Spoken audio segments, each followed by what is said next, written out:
What is up, CWC? It is Wednesday night, August 9th, 2023.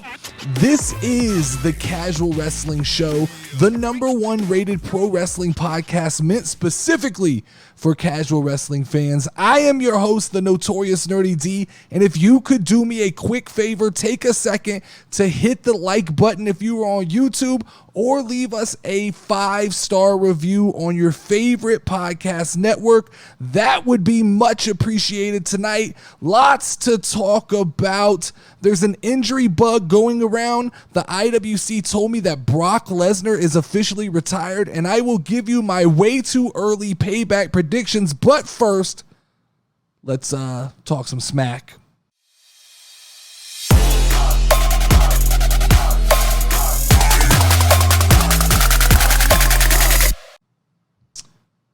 So there's really only one thing on most people's mind right now. The thing that is still fresh in the mind of the casual wrestling fan is we are just about 4 days removed from WWE Summerslam, which is supposed to be the second biggest premium live event of the year. And if you looked in the casual community Discord, I think that the temperature is pretty accurate to that.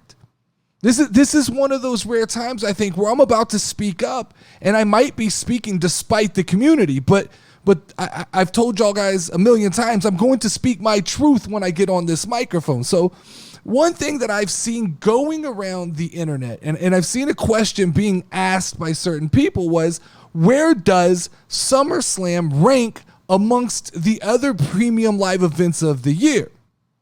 Now, to most people, I think they would say it was a fairly good premium live event. The problem is, I did what I always do. And what that is I watched SummerSlam and I had my initial reactions, but I never write down my initial reactions because they always change. So what I did is I woke up the next morning, I took a couple minutes to just kind of digest what I saw on Saturday night and tried to make a little bit of sense of it to figure out where I really stand on what I thought about SummerSlam this year. And, you know, here's the problem. The thing that keeps popping into my mind and the question that keeps popping up is, was SummerSlam the worst premium live event this year? And I know that feels like a major overreaction because I know there are a lot of people who really enjoyed what they saw on Saturday night. But as I said early on, I felt like the card was predictable. I felt like it kind of went the way we thought it was going to go. And when I run down a list of gripes that I have, they just tend to be more prevalent than the gripes I've had in the previous premium live events of this year. So I jotted down a list of things that I kind of wanted to talk about. I wanted to talk about, number one, Seth Rollins versus Finn Balor, which is a match that got voted very high in the casual community. And I don't think it was a bad match. I just think based on predictability, based on what we've seen before, this was not the best version of Seth Rollins versus Finn Balor we've ever seen. This wasn't even the most interesting version of that match. There was no cash-in.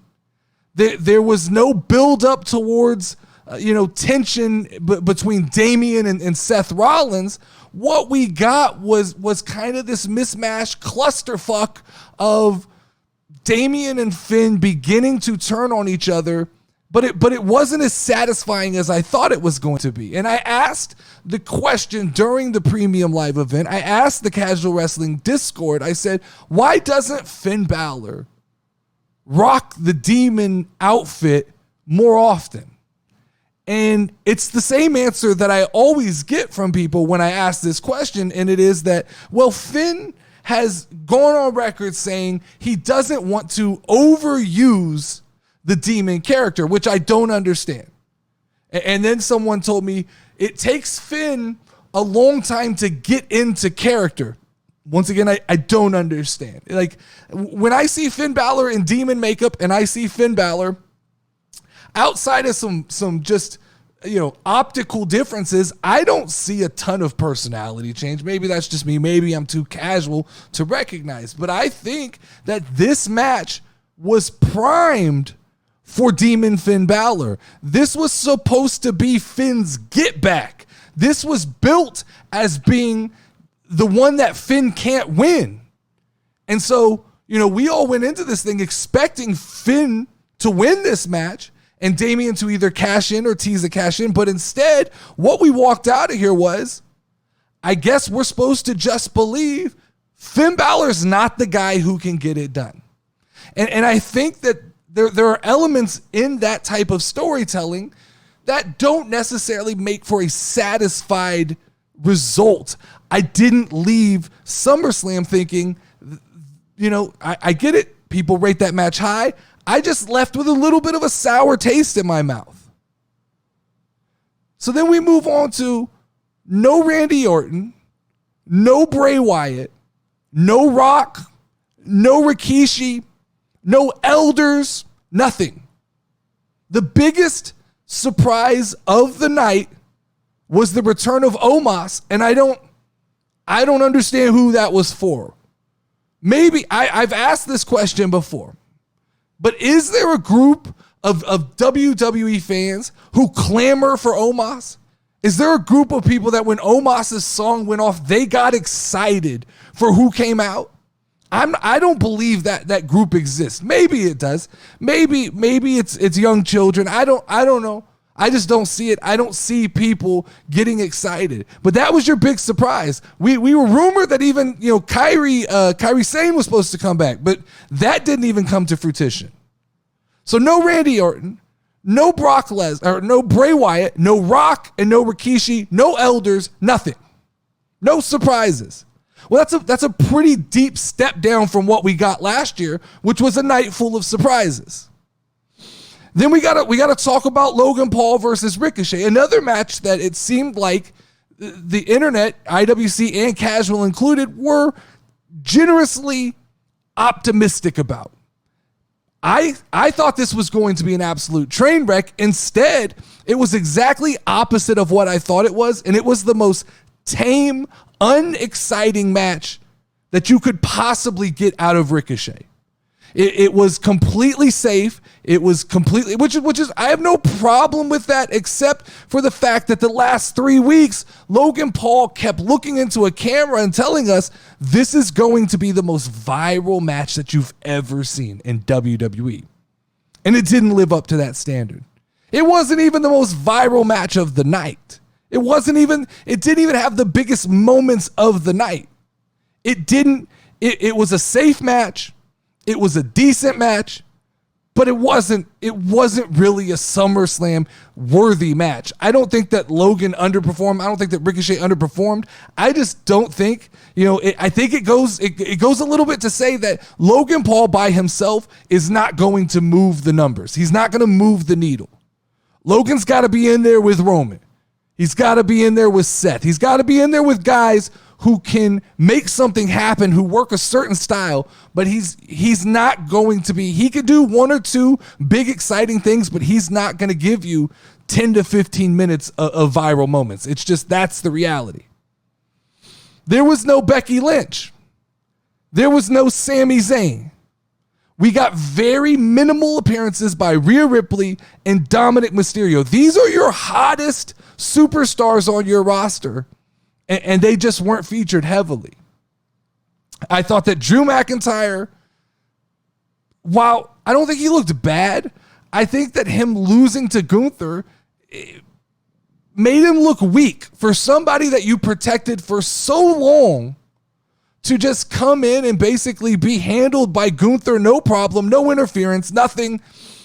I don't love it. I don't love it. I don't love this idea that we know Gunther's not losing this title until November. I believe it's November 3rd when he sets the record.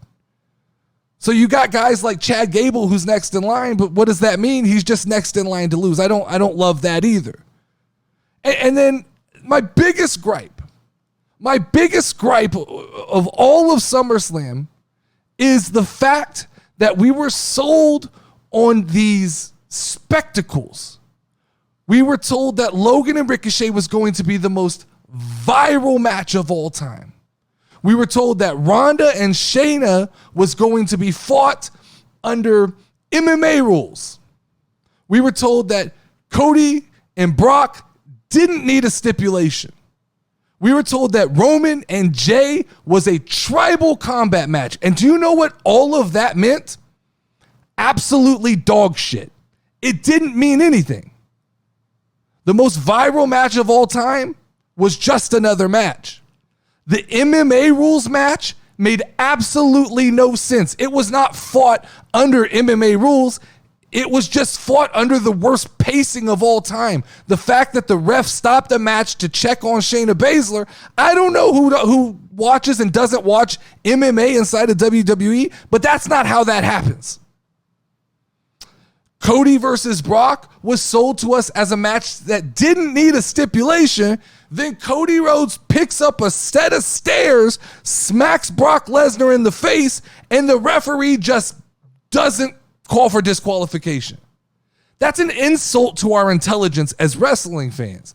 You could have made that match no holds barred. You could have made that match no DQ, but instead you chose to take the last 3 weeks and try to just shove it down our throat that this is going to be just a straight up rubber match and it doesn't need bells and whistles. And then you fucking get out there and you throw in a bell and whistle. And then we get to the tribal combat match, which was sold to us as this, this big deal between Jey Uso and Roman Reigns, and the elders have spoken. And there's absolutely no sign of any elder, The Rock, Rikishi, nobody was there. Not in the back. There wasn't a video package. We got absolutely nothing. And on top of that, WWE made it a point. They made it a point when building towards this match that the rules of this match were that this was tribal combat and nobody was to interfere in this match. Yet, Solo interferes and Jimmy Uso interferes. Now, I'm not going to get into the fact that, once again, this is just bad storytelling when you have, this Jay turning on the bloodline, Jimmy's with him, Jimmy gets hurt, then Jimmy comes back. They'll figure out a way to make that make sense. It absolutely really doesn't make sense right now. I'm not going to get into that level. What bothers me the most is that you built this match with the idea that nobody could get involved. This was supposed to be Jey Uso versus Roman Reigns, and it just wasn't at the end of the day. And so I look at all these things on this list, and it leads me to go, was SummerSlam a bad premium live event? No. By no means was it a bad premium live event. I enjoyed it. I didn't leave it with a bad taste in my mouth completely. But when I put it up against other premium live events, I don't know where I rank it. To me, it wasn't better than the Royal Rumble this year. I thought the Royal Rumble was a lot of fun. I thought that, we got to see Bray Wyatt.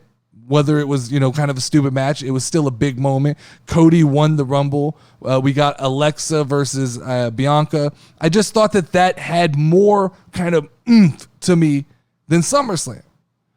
I don't fully remember Elimination Chamber, so I'm not gonna place any value there. But WrestleMania, this wasn't a quarter as good as WrestleMania. I will say that. This wasn't as good as Backlash. I can say that with confidence. And this wasn't as good as Money in the Bank. I can say that with confidence. So I can say with confidence that, to me, SummerSlam, at the end of the year, when we look back, it's going to be in the bottom 20% of premium live events that we had this year. And that's just the way I feel about it. But the one thing that did come out of the premium live event that was a good thing is LA Knight won something. LA Knight won the Meat Stick Battle Royal, and immediately after he won the Meat Stick Battle Royal, we jumped to a commercial featuring Bianca Belair and LA Knight. I guess they're the new spokespeople for Slim Jim. Congratulations to them for that. But I think more importantly, I think we can officially go on record now as saying this is the beginning of an LA Knight push. I think LA Knight from here on out trends upward, and we will see what Triple H can really do with somebody who's organically over. And what it looks like they're about to do is something that I had heard a couple people in the Discord whisper from time to time, but I don't think that any of us really believed it was something that would happen. And that is, they're about to put The Miz and LA Knight into a program together, and I'm all about this. We saw promo number 1 on Monday night, and it was The Miz going back to The Miz's bag of tricks. And this is not me knocking him, but The Miz has a bag of tricks where he comes out and he talks about being the hardest worker, wanting it more than anybody, being kicked out of the locker room, climbing to the top from coming from nowhere. I can respect all of that. I have no problem. Those are all true facts, right? But here's the problem I have.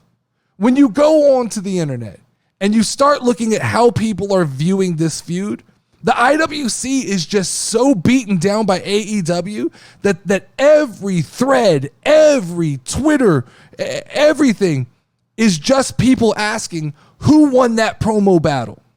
Was it The Miz? Was it LA Knight? I don't know if it's the IWC. It's just in their blood. It's just their nature. But I don't understand. There's not a winner and a loser. The only people who are winners and losers are us as fans.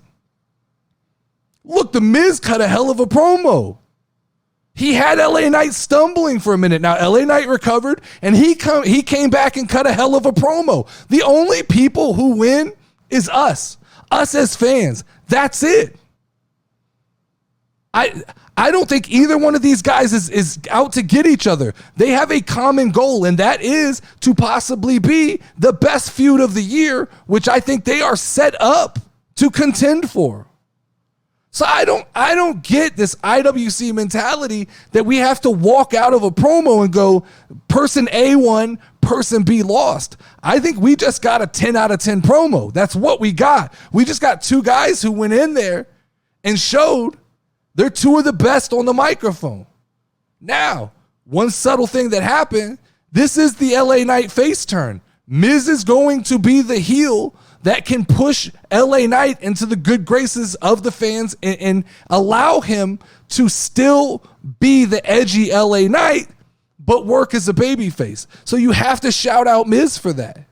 I mean, that segment was so good all the way up until LA Knight hit his finisher, falls to the ground, shakes the Miz's hand, and rolls out of the ring. It was just, to me, that hit on everything I need to see. Now, I don't know. Is this feud playing out on Monday Night Raw? Is this feud playing out on SmackDown? Is there a chance that LA Knight has two things going on? That's all to be seen. But for right now, I am all about doing The Miz versus LA Knight, and I am all about that possibly being one of the best feuds of the year.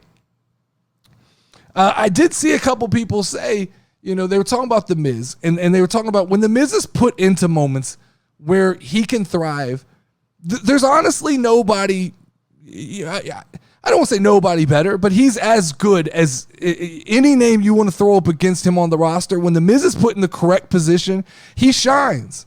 And I saw someone ask, how will The Miz be remembered when his career is finished? And some people are going company man. I don't think that's true. I think The Miz will be remembered as somebody who always stepped up to the table when he was needed.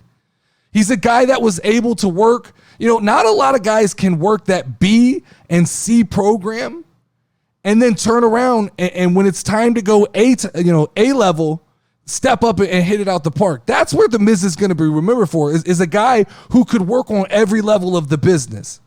He could work in a comedy skit.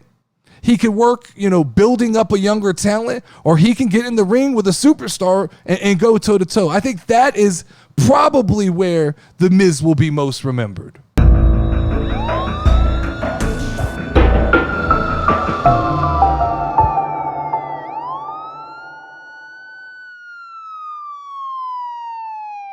This is an emergency casual alert system interruption. Attention is required for a pressing matter concerning the WWE Universe. WWE superstars Elias and Ezekiel have been reported missing. Elias, celebrated for his captivating musical performances and confrontations in the ring, was last sighted on May 15th, engaging in a battle royal on Monday Night Raw. On the other hand, Ezekiel's last known location was at a hospital. The circumstances of his disappearance remain unclear. We appeal to the internet wrestling community for assistance. Any leads or information about Elias and Ezekiel's whereabouts are essential. For ongoing updates and to be part of the effort, join the casual wrestling community on Discord. Your cooperation is vital in this endeavor. We appreciate your alertness and support. We will now resume regular programming. And it's time to get raw.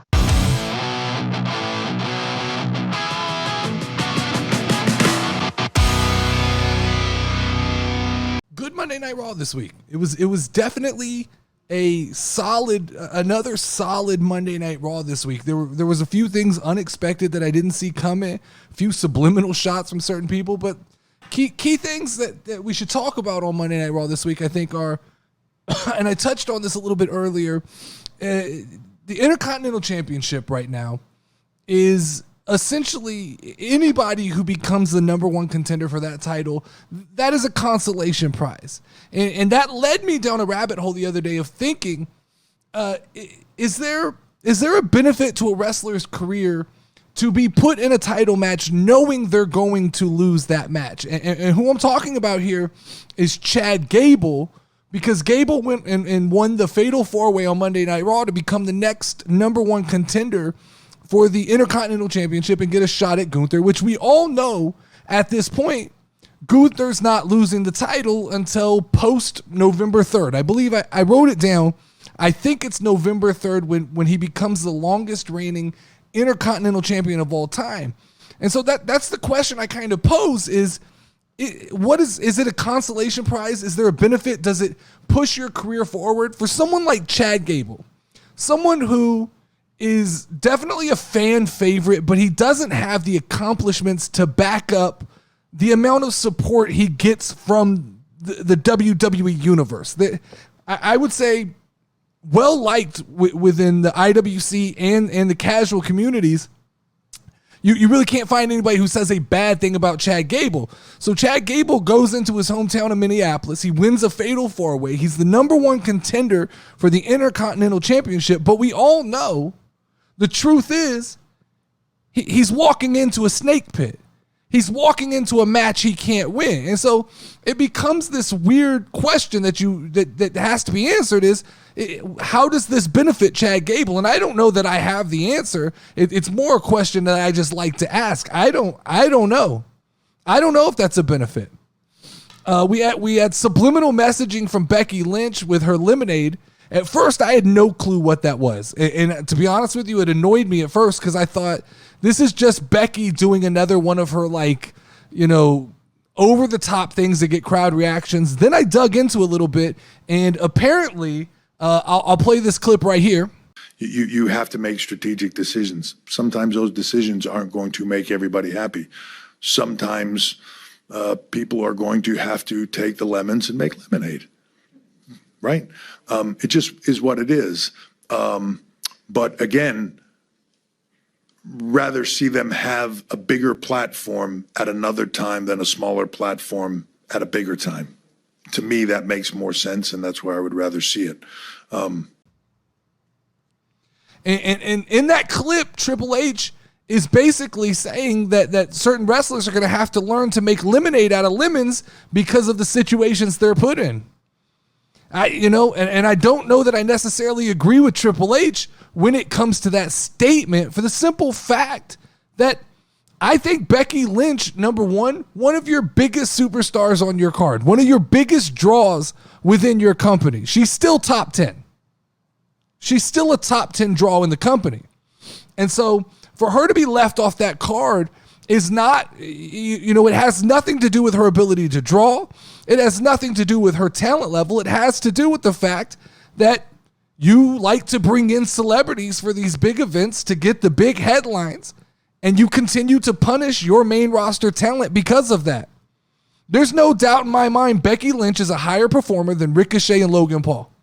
That match deserved to be on the card. There's no doubt in my mind that Becky Lynch is a better performer than Ronda Rousey and Shayna Baszler. The Becky Lynch match would have been better than Shayna Baszler and Ronda Rousey. I can guarantee you that. So I understand. I get the animosity that Becky Lynch has. I can understand it. There are times where, I've called Becky Lynch the greatest women's wrestler of all time. I still believe that to be true. I think there are times that she rests on the fundamentals of wrestling. I think she's a much better heel than she is babyface, and I think they force her into these babyface positions that she just doesn't perform well in. But I would say that overall, she's top 3 women of all time. And so I understand the bitterness that when you go to lay out this card and you look at the roster and you try to, Triple H tries to make a statement like, you got to make lemonade out of lemons. I don't love that sentiment from Triple H. It bothers me a little bit. Shinsuke Nakamura attacked Seth Rollins in the main event. That was a swerve that none of us saw coming. That was definitely interesting. I definitely like it. I think that it's once again, it's one of these moments. One thing Triple H is doing is he's definitely, calling back to fan favorites and situations that the crowd definitely wants to see happen. I think that there's a big swell and push within the IWC and the casual wrestling community to see Shinsuke Nakamura hold a world title. So there will be a fan swell that gets behind this. There will be people. Now, one problem I have here is, once again, I don't think this is being booked correctly unless there's some kind of turn coming. Seth Rollins is your natural heel. And I don't have a ton of experience with Shinsuke Nakamura as a heel, but he just seems to me like a character that lends himself better to being a babyface. So I think the booking is backward, but I like where we're going. But I'm going to double down here on something that I've been saying the last couple weeks, and that is I'm officially over Seth Rollins. I am off the Seth Rollins train. I am not a Seth Rollins fan anymore. There's just so many things about Seth Rollins that bothers me. Let me preface this in the fact that this is 100% a wrestling opinion, and I understand why people like Seth Rollins. I understand why the crowd cheers for Seth Rollins. It is for those reasons that I don't like him. So I get it's effective, right? Some guys like bad guys. Some guys like good guys. I don't like this version of Seth Rollins. I don't like this baby face, lace wearing, giant boots, giant croc boots, crowd singing. This just isn't my particular flavor of Seth Rollins. I will be happy when we move on from this situation, but I understand why people like it. I do. And I do really like, I know leaving SummerSlam, I was disappointed that Finn Balor didn't win number 1. I was disappointed that Damian Priest didn't cash in. That was 2. But if what comes of it is a Shinsuke Nakamura title run, or at least a tease of a title run, I can get behind this. I like the complete swerve that we got on Monday Night Raw. And then last kind of thing for Monday Night Raw that I want to touch on was, Sami Zayn's elbow.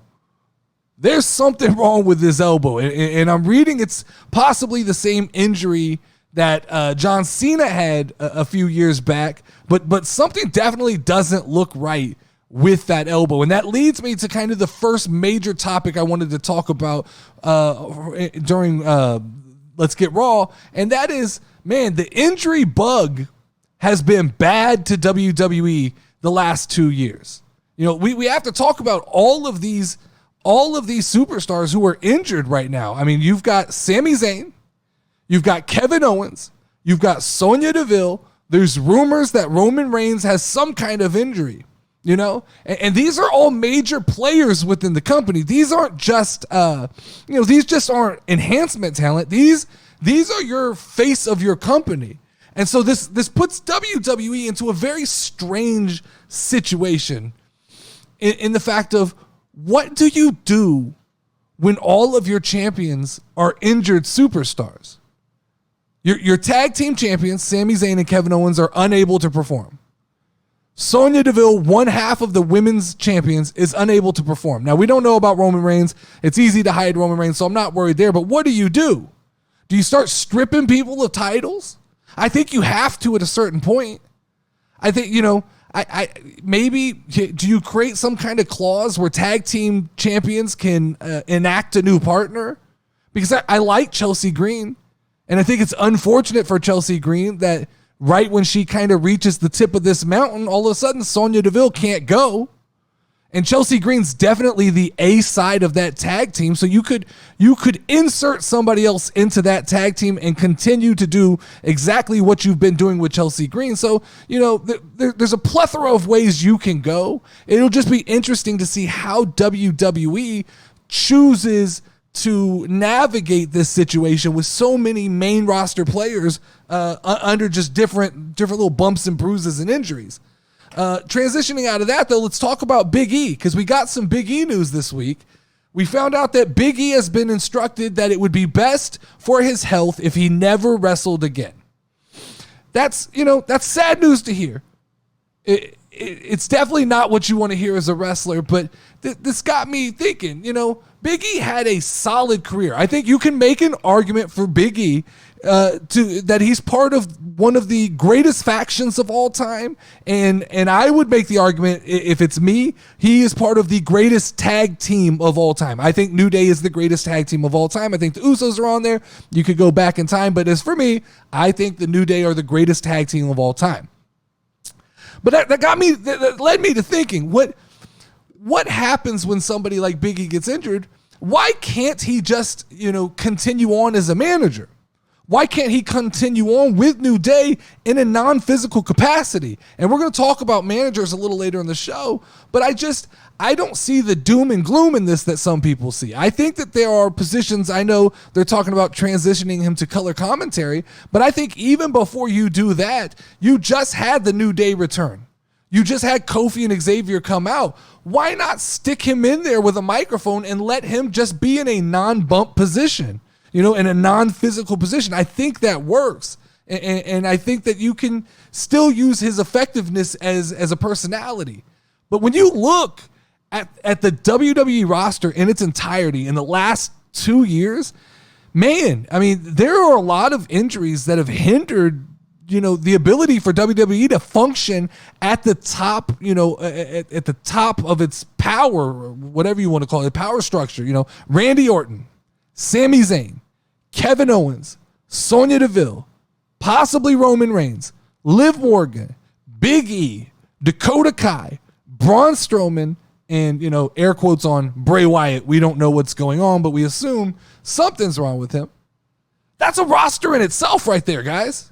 That's a roster in it. You could start a wrestling show. You hand me that list of wrestlers, I can start a functioning, high-quality wrestling program. And for that to be your injury report right now, that's phenomenal that WWE is able to function around that. The injury bug is a nasty monster.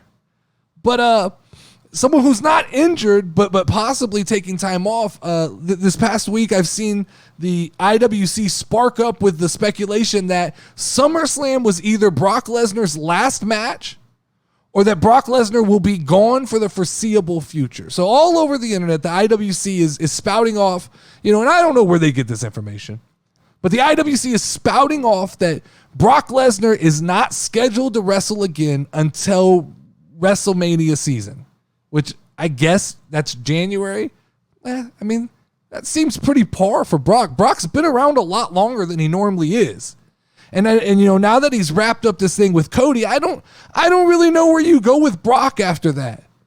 There's a part of me that says, look, when it's time for Crown Jewel and Triple H starts, looking where he's cutting checks, there's probably a check in there for Brock Lesnar. I think it's funny that every time the IWC starts saying that somebody's not going to wrestle or somebody's gone or, Seth Rollins is injured, they show up on the next Premium Live event. So I'm not ready to write Brock Lesnar off. I'm not ready to say he won't show back up. I think, we've got 4.5 months left of this year. I think we'll see Brock.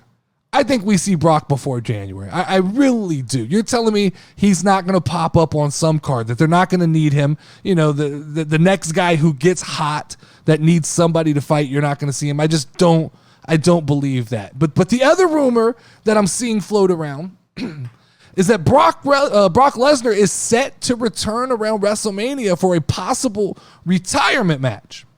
Now, this was confusing to me because I know that WrestleMania following this one is reportedly going to be in Minneapolis. So it would seem more likely to me that that would be where Brock would do his final match. But the rumors are starting to swirl that WrestleMania 40, Brock Lesnar could be looking at his final WWE appearance. And it got me thinking, how would I book Brock Lesnar's final run if this is it? If Brock comes to me, Brock shows up, walks into my office, and he says, NerdyD, this is it. I got one little run left in me, then I'm going to retire. I'm going to go back to Saskatchewan and live on my farm and just live out in peace. But what are we doing? How are we booking this? Well, I think the logical way for me is I have Brock come back. I go, Brock, I'm going to need you back around Crown Jewel. I think this is the way this works best. I'm going to bring you back at Crown Jewel, and I'm going to have you wrestle whoever's got the World Heavyweight Championship at that time. If it's Damian, if it's Seth, if it's LA Knight, whoever it is, whoever's got the World Heavyweight Championship, I need you to wrestle them, and I'm going to need you to just beat the life out of them and take that World Heavyweight Championship. Because we want you to have one last title run as you ride off in the sunset, and I think that the pictures and the optics of you with that big chunky belt are going to be beautiful. So at that same event at Crown Jewel, I'm gonna pull Gunther to the side. I'm going to say, Gunther, you've made it.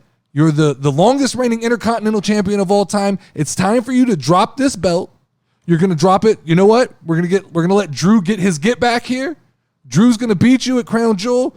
Drew will be the IC champion. He can roll that thing into WrestleMania against Sheamus, and we have, that thing books itself. But Gunther, we're going to start you in a program leading you towards the Beast.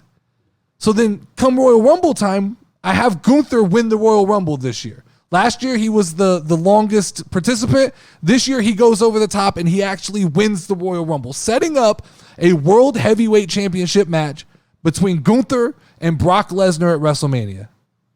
You look at that card, you look at the way that card starts flushing out, you could have Roman Cody, Gunther versus Brock, Sheamus versus Drew. It writes itself. It's perfect. And if that's where Brock decides to ride off in the sunset, I think that he rides off after being World Heavyweight Champion, and he puts Gunther over. And I think that's best for the company. I think that's best for Brock. And if Philadelphia is really where Brock decides to go out, it would make sense in the fact that it could be at 41 in Minneapolis where they decide to put Brock into the Hall of Fame, and then you could make that whole event just a spectacle surrounding Brock Lesnar's career.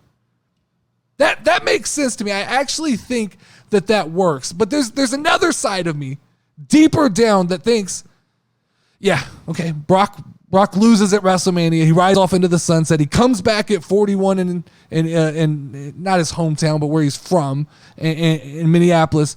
But I just don't think that's it for Brock. I just always see Brock as being this guy that is break glass in case of an emergency, right? Yeah, I'm retired, but if the check is big enough, I'll show back up. And that's more what I believe Brock Lesnar's career. I believe he will retire from active in-ring participation where he's showing up, 6 months a year. But I would feel hard-pressed to believe that Brock Lesnar doesn't show up multiple times in the next 5 or 6 years.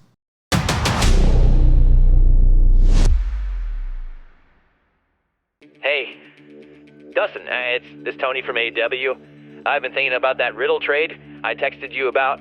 How about Hangman Adam Page, Darby Allin, and Sammy Guevara for Riddle? I'm not real sure I love that trade, Tony. I think we're going to have to take a deeper look at the pieces of this to see if we can get this pushed forward. Yeah, I get where you're coming from. Riddle's a top-tier talent, but I believe our package offers a lot in return. Yeah, Tony, I'm not absolutely sure that I'm in love with the idea of adding Sammy Guevara to the WWE roster. The trade would look a little more appealing if you threw in a young talent, maybe someone like Hook. I could consider swapping out Sammy with Hook if this would be something of interest to you. But I think in return, you have to add someone like Chad Gable to the mix to balance out the offer sheet. Yeah, Tony, anything involving Gable is going to be a hard pass on this end. We have a lot planned for Gabes in the future. I'm thinking I could probably throw someone like Mustafa Ali into the mix if that interests you. I could see the benefits of adding Mustafa Ali to the AEW roster. I think I can run the numbers and make this work. So you're telling me we could do Adam Page, Darby, Lee Allen, and Hook in exchange for Riddle and Mustafa Ali? Yeah, I don't really see any problems with it on my end. I'll run it by Triple H and see what he has to say, but I'm pretty sure that we can make this go. I don't see any issues here on my end. I'll send over the paperwork and let's make it official. As always, thanks for doing business with us. Hope your fans like the trade you just made. I think it's time that you break down AEW for the casual fans out there.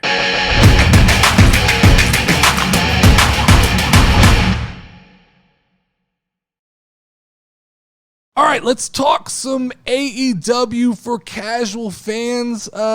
Two things I want to talk about this week. Number one being the Elite have re-signed with the AEW.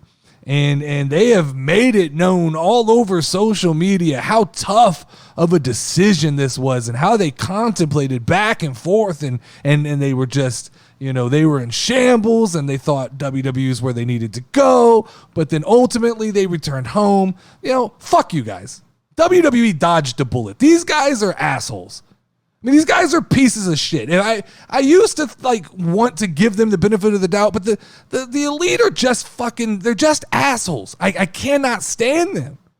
The WWE dodged a bullet. I wonder what the actual interest really was from Triple H in signing these guys, because you just know if they don't get what they want, they're a bunch of complaining little whiny babies. And they would have came into WWE and immediately started messing with your chemistry in your locker room. But can we quit? Can we quit pretending that this whole entire thing was not a giant publicity stunt by the Elite, by the Young Bucks? There was never any question where these guys were going to re-sign. There was never any question that Kenny Omega wasn't going to stay in AEW. There wasn't a question that the Young Bucks might leave. Look, the Young Bucks are never leaving AEW until they completely dry up the money pit that is Tony Khan. They are never going to leave the AEW playground until all of the equipment is dilapidated and it falls apart and there's no more money to repair it. This is their home. This is the house that they built. They built it in the exact image that they wanted. They're not going to leave that to go to WWE where they have no say so. We knew this. This was a giant publicity stunt. This is the Elite trying to jump on the back of WWE to muster up this excitement and, oh, we almost did it. No, you didn't. You didn't. We're not stupid. You didn't. We know you didn't. But this is kind of the IWC mentality, right? It's delusion. It's this grandiose delusion. And in the same vein of delusion, we got to talk about these AEW all-in ticket sales, because all I see is the AEW just, on Twitter touting, celebrating, screaming from the rooftops about these ticket sales for AEW all-in, which let me preface with, if this is all real, congratulations. This is awesome. This is what's best for pro wrestling. It's great if AEW can have these big events at the same time as WWE can have big events, and we can have two companies that are both strong companies. That's perfectly fine. But that's not the story. That's not the reality. That's not what's really happening here, right? Yes, has AEW possibly broken the WrestleMania 3 ticket sales record? Sure, that's probably happened. That's an old record, right? But let's start off by speaking facts here for a second. Let me start out by saying AEW being a healthy company is the best thing for professional wrestling. Here's the problem. They're not an extremely healthy company. The story, if you dig in and look at the facts, they tell a very different story. In every other statistical category, AEW is not thriving. They are not a thriving wrestling company. When you look at ticket sales, when you look at ticket prices, when you look at merchandise sales, when you look at infrastructure, it's very loosey-goosey within AEW. Let's start off by trying to compare, because this is what the IWC is doing. This isn't me. I don't want to do this. I didn't never want to have this conversation. But when the IWC starts trying to throw this back into casual fans' face, I have to step up and I have to break it down and make it real. Let's talk about tickets. Let's talk about tickets for All In versus tickets for WrestleMania, because they want to make an apple-to-apple comparison. All Elite Wrestling ticket prices for currently scheduled events, including All In, are starting as low as $21, with the most expensive tickets ranging up to $1,700. The average price to attend an All Elite Wrestling All In pay-per-view is around $128. Now, remember those numbers. Those numbers are very important. So AEW's cheapest ticket to All In right now is $21. Okay? The cheapest ticket you can get at WrestleMania is $75. That's a 257% price increase in ticket cost. That's not a small deal, guys. That's a big deal. It's a lot easier to sell $20 tickets. It's a lot easier to sell $20 tickets than it is to sell the $75 tickets. Now, let's look at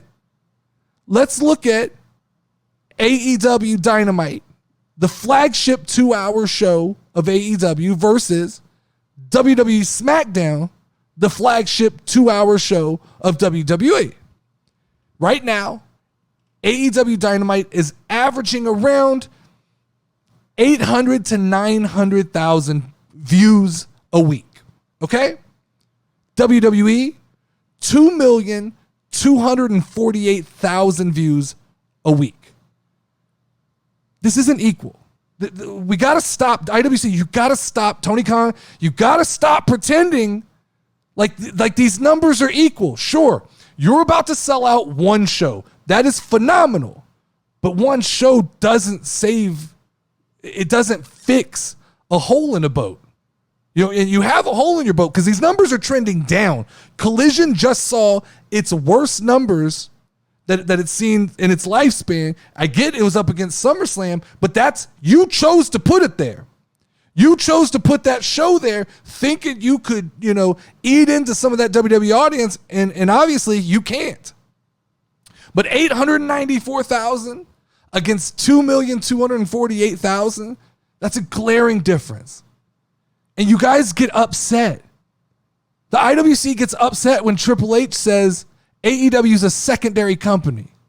Now, I get it, because I don't love that Triple H doesn't understand how main events work, and he says there can be 4 main events, but there can be 1. But in that same argument, IWC, there can only be 1 first place. WWE is in first place. WWE is the main show. It is the big boy of wrestling. AEW is the secondary wrestling market. Look at the numbers. It's facts. Don't hold on to this All In for too long. Don't scream about it for too long. Because the flip side is you got to keep putting up these numbers, and I just don't see how you guys could do it.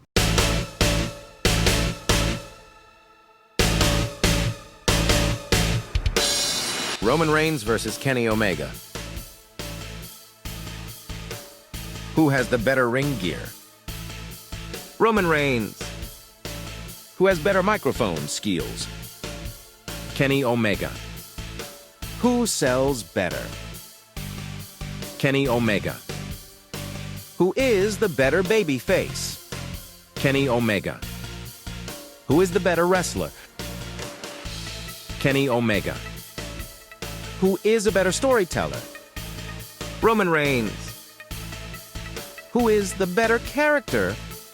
Roman Reigns. Who is the better heel? Roman Reigns. Who has the better finisher? Roman Reigns. Who is our ultimate casual winner? Roman Reigns.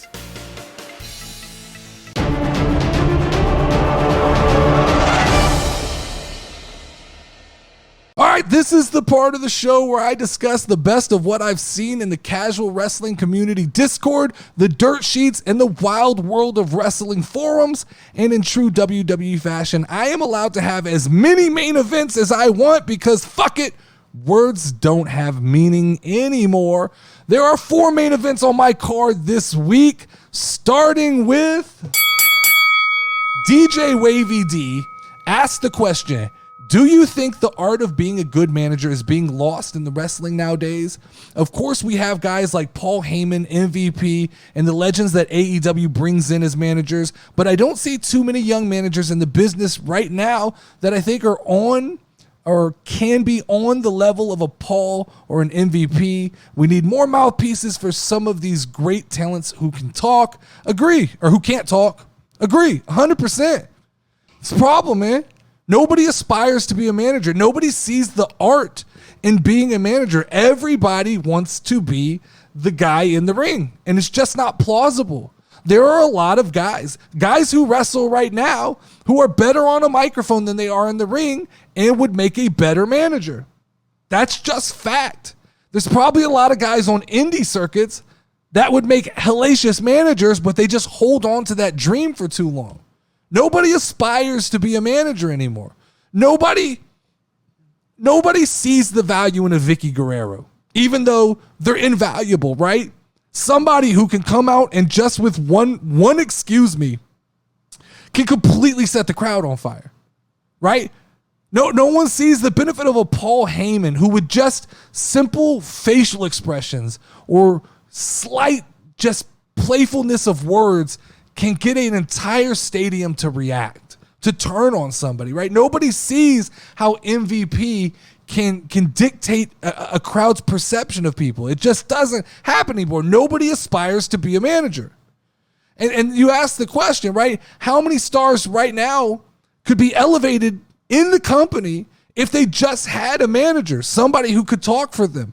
I think for one, Ronda Rousey missed out on a world of possibilities by not ever having somebody to talk for her. Ronda would have been so good if they just let her come out, just stand there quietly, someone like a Paul Heyman, talk for her, build her up, let her go out and do what she does, and just be seen and not heard. Ronda Rousey would have been phenomenal. I think someone like Asuka, I think that a language barrier creates problems. I think that you need somebody who can talk. I think Bayley has done wonders for Io Sky. I mean, you say what you want about Bayley, but she has definitely elevated Dakota Kai and Io Sky. She has done an extremely good job at being a kind of manager / wrestler. You know, I think Bronson Reed could probably benefit from a hype man or somebody who could speak for him. And I would argue, in all honesty, that almost every faction benefits from having somebody who doesn't have to wrestle, who can just be a hype man, who can just talk, who can just build up the group. But you don't see it anymore. You don't see anybody. Look at NXT. You don't see guys who are dead set on just being a manager or being an authority figure. It doesn't happen. And I think that, you know, the question gets asked, well, what underutilized superstars on the roster would make good managers? I don't think any, because I think as long as a guy has the itch to wrestle, he's never going to give everything to being a manager. LA Knight is the prime example, right? They tried to put LA Knight as the manager of a faction in the Maximum Male Models, and it doesn't translate. Number one, because people want to see LA Knight wrestle. Number two, because I don't think his heart was in it. He looks at that and goes, what am I doing here?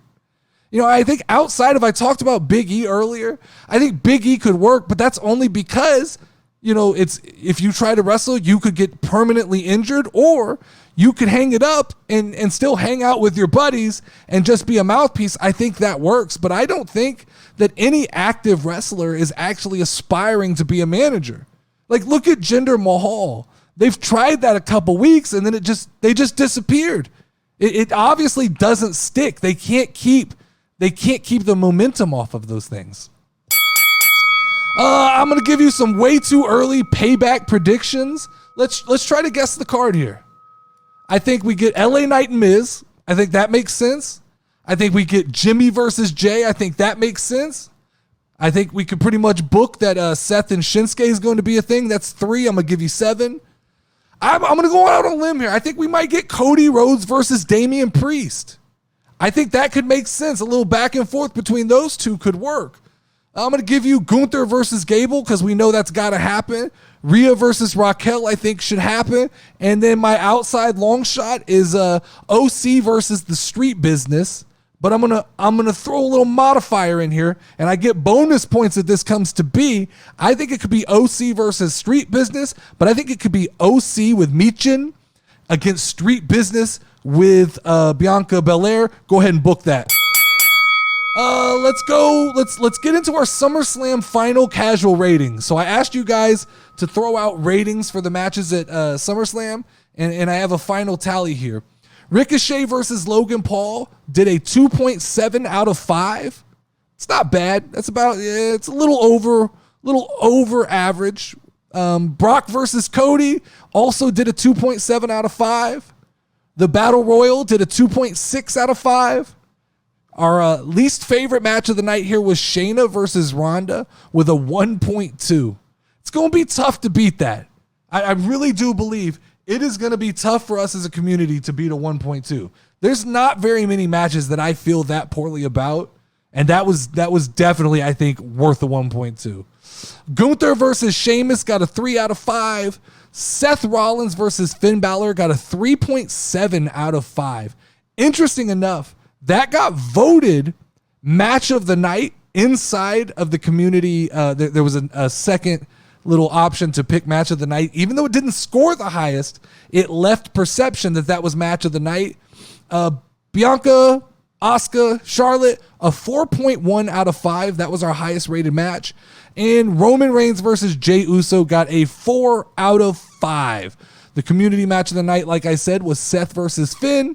The Nerdy D match of the night was Bianca versus Asuka versus Charlotte. And the MVP of SummerSlam was Bianca Belair. So shout out to Bianca Belair. Last main event here is I saw a meme that I thought was interesting, and it basically said, replace every title holder in WWE right now. So let's do it. WWE champion Roman Reigns, you dropped the belt. LA Knight is my new WWE champion. World heavyweight champion Gunther. Gunther. I'll go Gunther there. I like Gunther there. It's part of me that wants to give it to Gable. I'll give the United States Championship to Gable. So we'll go WWE title, LA Knight, World Heavyweight Champion Gunther, United States Champion Chad Gable, Intercontinental Champion Sheamus. Let's just do it. It's time. Give Sheamus the damn belt. The men's tag team, Dom and Damian. Women's tag team, I don't care. Pull somebody up from NXT. Give it to Katana and Caden, or I think that's their name. I really don't. WWE, until you make me care about it, I can't even pick. I don't even know enough tag teams. Women's WWE champion, let's give it to Cora Jade. Let's see what Cora Jade could do. She's floating around needing something to do. Let's give it to Cora Jade. And women's world championship, makes sense to give it to Raquel Rodriguez. But that is all I have for you guys this week. Make sure to like and subscribe to the channel on YouTube or your favorite podcast network. You can chime in on all of today's topics in the Casual Community Discord. Make sure to look out for our new show, The Champ and the Chick, on YouTube next week. It is going to be kind of a podcast variety show. It'll have wrestling stuff. We'll bring back Name This Tag Team. We're going to do 10 questions over there. I got a couple things in mind that we'll do on that show. But I'm going to close out this show with something different this week. And that is, we will close the show out with the Power 10. I will see you guys next week.